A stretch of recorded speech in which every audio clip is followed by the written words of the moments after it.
তো কেমন আছো তোমরা? তো ভাই তিনি হচ্ছেন বাংলা মুভির প্রথম সিক্স প্যাকওয়ালা হিরো, যিনি ইউজ করে থাকে রোলেক্স ব্র্যান্ডের 26 লক্ষ টাকা দামের ঘড়ি, যার পোশাক আশাক সব এক্সপোর্ট করা হয় মুম্বাই আর ইউরোপের বিভিন্ন দেশ থেকে। যে এক ডিগবাজি দিয়ে খুলে ফেলতে পারে সুন্দরী সুন্দরী নারীদের মনের দরজা, যার ছবি বালিশের তলায় নিয়ে ঘুমায় বাংলা লাখ লাখ তরুণী। তার মুভি মানে হচ্ছে সুপার ফ্লপ। তিনি আর কেউই নয়, তিনি হচ্ছে super duper blockbuster flop master, the one and only Zayed Ken from Bangladesh.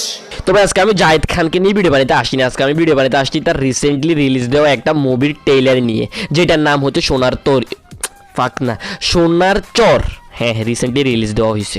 তো এই মুভিটার নাম আমি শুনছি আজ থেকে আর 2 বছর আগে। শুনছিলাম যে জায়েদ খানের একটা নতুন মুভি আসতে চলছে, যে মুভিটার নাম হচ্ছে সোনার চর। ইভেন আমি এটাও শুনছিলাম যে এই মুভিটাতেই নাকি জায়েদ খান নিজের জীবনের সবচাইতে বেস্ট অ্যাক্টিংটা করছে। ইভেন আরও শুনছিলাম যে উনি নাকি এই মুভিটার জন্য অনেক স্যাক্রিফাইস করছে, অনেক স্ট্রাগল করছে উনি। ভাই বুঝো, আমি যেহেতু জায়েদ খানের একজন diehard fan, I can say it with great fight, I am a big fan of Zayed Khan. সেহেতু ভাই এগুলা তো 2-1 বছর আগে আমি খবর রাখবোই, স্বাভাবিক না? আচ্ছা, ভিডিও শুরুতে আমি তোমাদেরকে বলে দিই, এইটা কোনো রোস্টিং ফোস্টিং ভিডিও না, এটা হচ্ছে একটা explain video, movie trailer explain video. And video দেখার পরে যদি তোমাদের কাছে মনে হয় যে এটা রোস্টিং ভিডিও, ওইরকম একটা ভাইবস চলে আসে, তখন ভাই আমার দোষ নেই, আমি কিন্তু এটা এক্সপ্লেন ভিডিওই বানাচ্ছি। বাকিটা তোমরা যেটা বুঝবা ওইটাই।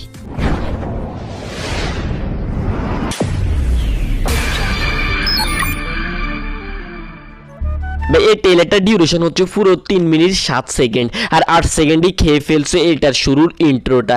ইন্ট্রো তো ঠিক না, মানে ইন্ট্রো, তবে এই ইন্ট্রোটার মুভির সাথে কোনো কানেকশন নাই বা ট্রেলারের সাথে কোনো কানেকশন আছে বলে আমার মনে হয় না। এটা হচ্ছে যে মুভির হয়তো প্রোডাকশন হাউস বা মুভির সাথে যুক্ত কিছু হবে। সো এটার জন্য 2 থেকে 3 সেকেন্ড নিলে মেবি বেটার হইতো। বিশ্বকবির সোনার বাংলা, নজরুলের বাংলাদেশ। ভাই 2024 সালে এসেও কোনো মুভি ট্রেলারের স্টার্টিং এত স্লো হয়, এটা আমি এই মুভিটা ট্রেলার না দেখলে বুঝতেই পারতাম না হয়তো। যেহেতু ভাই আমি বাংলা মুভিতে এমন একটা ফলো করি না বা বাংলা মুভি ট্রেলার মিলার অত বেশি দেখি টেকি না, সেহেতু ভাই আমার জানার কথাও না।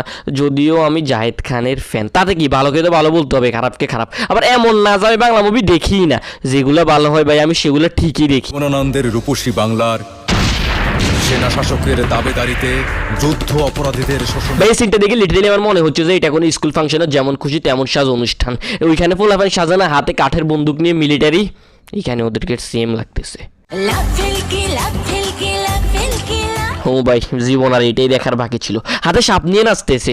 যদি এই সিনটা ছেলেদেরকে দিয়ে করানো হইতো তাও বলতে পারতাম যে না, ওরা ওদের এক্সকে হাতে নিয়ে নাচতেছে। কিন্তু এখন কি বলবো, কোথাকার বেদেরা হাতে সাপ নিয়ে নাচছে, তাও আর মেয়ে। দেশের বর্তমান অবস্থা তোমরা সবাই জানো। ভাই আমি মানলাম যে তোরা ব্যাকগ্রাউন্ডে মিউজিক ইউজ করবি, তবে তোরা সিচুয়েশন বুঝে, সিন বুঝেই না ওই মিউজিকটা ইউজ করবি। তোরা এখন যদি ফাইট সিনও লাগবে কি লাগাই দিস, এইটা কি হইলো? এখানে কি সুন্দর আমাদের জায়েদ খান ভাইয়ে একটা নৌকার হাতল দিয়ে বাঁশ নিয়ে আসা 3-4 জন মানুষকে এক ধাক্কায় ফেলে দিছে, আর এখানে ওরা লাগিয়ে রাখছে লাগবে কি মেজাজটা গরম হয়নি ভাই? তোমরাই বলো। যারা দেশের লেগে মুক্তিযুদ্ধ করছে তাগর মনের মধ্যে তো সত্যিকারের ভালোবাসা থাকবই। ভাই আমি যদি এখন ফান বাদ দিয়ে একদম অনেস্টলি বলি, তাহলে ভাই এই 3 মিনিট 7 সেকেন্ডের ট্রেলারটা দেখে আমার মনে হয়েছে যে এই 3 মিনিট 7 সেকেন্ডের ট্রেলারটার ভিতরে যদি কেউ একদম পিওর অ্যাক্টিং করে থাকে, সেটা হচ্ছে একমাত্র মৌসুমী খালা। বাবু আমার কয়েকটা বছর সময় দেন, আমি ঠিকই ভোটারে। এইটা এখন মনে হচ্ছে যে জায়েদ খান ভাই নিজের আসল রূপে ফিরে আসছে। রোম্যান্স ভাই আপনার সাথে এইটাই যায়, শুধু অ্যাকশন ফ্যাকশন ড্রামা এগুলো আপনার সাথে যায় না। রোম্যান্স ম্যান, এটাই আপনার সাথে যায়।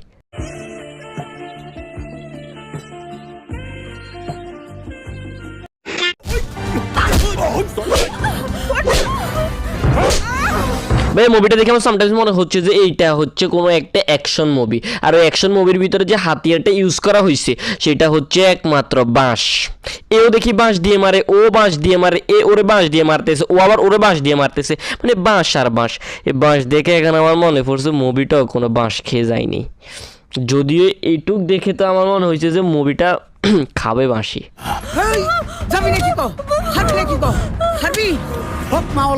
সর্বনাশ। ভাই এই ট্রেলারটার এমন কিছু সিন আছে যেগুলো দেখে আমার মনে হয়েছে যে না, পয়সা বরবাদ বেহেন টোটালি একদম বাঁশ। পুরো। যদি ভাই তোমার আমার টাকা একদম সেভ, আমরা যারা ভাবছিলাম যে ঈদের দিন দুষ্টামি করার জন্য হইলেও জাহিদ খানের মুভিটা দেখতে যাব হলে, সো ভাই আমাদের টাকা এখন সেভ, আমরা এখন আর যাবো না টিলেটটা দেখার পর। আমি তো যাবো না, তোমরাও মনে হয় না টিলেটটা দেখার পর আর যাইবা। সো টাকা আমাদের সেভ, বরবাদ হলে ওদেরটা হয়েছে, আমাদের কি। তো ভাই বাস আজকে রিভিউ নাহি, ভিডিও ভালো লাগলে লাইক মারো, আর যারা যারা আমার নুনের মতন মিষ্টি বাসটা বাদাম শুনছো তারা তারা চ্যানেলটা সাবস্ক্রাইব করে দাও, আর যারা আগে আমার নুনের মতন মিষ্টি বাসটা শুনছো কিন্তু চ্যানেলটা সাবস্ক্রাইব করো নাই, তাদের উদ্দেশ্যে আমি বলবো যাও ভাই এখনই কি চ্যানেলটা সাবস্ক্রাইব করে দাও, নাহলে ভাই যাইও না থাকি, চ্যানেলটা সাবস্ক্রাইব করো, দেন ভিডিওতে লাইক দাও, কমেন্ট করো, ভিডিওটা নিজের ফ্রেন্ডদের সাথে শেয়ার করো, অ্যান্ড আবি যাও যাকে আপনার গ্র্যান্ড মারো।